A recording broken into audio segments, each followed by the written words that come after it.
Alors, une entreprise tout dépend du service qu'elle a besoin. Dans les cas de concurrence déloyale, ça veut dire que un salarié a quitté l'entreprise ou va quitter l'entreprise.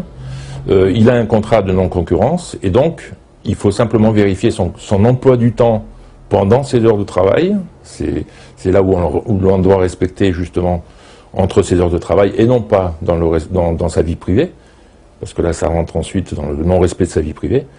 Et on doit vérifier, donc l'entreprise fait appel à nous pour vérifier l'emploi du temps de cette personne, pour savoir si il va pas à la concurrence, s'il continue pas à vendre des produits autrement. Voilà. Donc ça c'est du contrôle d'emploi du temps. Le contrôle d'emploi du temps c'est tout simple, hein. On le voit partir à 8 h du matin, à la fin de la journée on fait le compte rendu au client.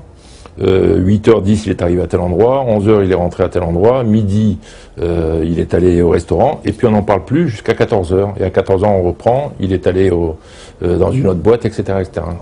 C'est un rapport circonstancié, on relate exactement les faits.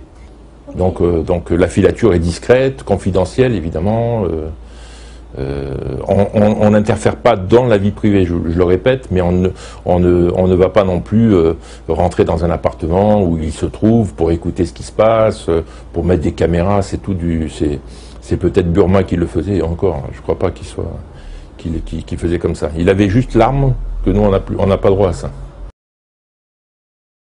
La fraude elle est connue.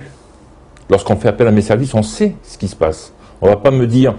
Ou sinon, on fait appel à une société de sécurité qui va faire un audit de sécurité et donc vérifier tous les points, la comptabilité, les employés, etc. Et de dire, voilà, là ça va pas, il faut enlever un salarié ou là il faut en remettre un autre. Ça c'est un audit de sécurité. C'est autrement, ou placer des caméras à droite à gauche. Nous, on fait pas d'audit. On fait pas d'audit. Dans certains cas, on en fait bien évidemment. Mais lorsque un employeur ou une société fait appel à mes services, elle sait ce qu'il faut trouver, ce qu'il faut essayer de trouver.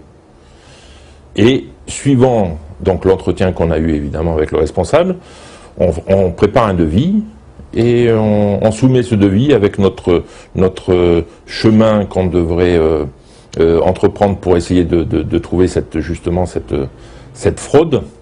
Et on donne un temps, on respecte le temps en général.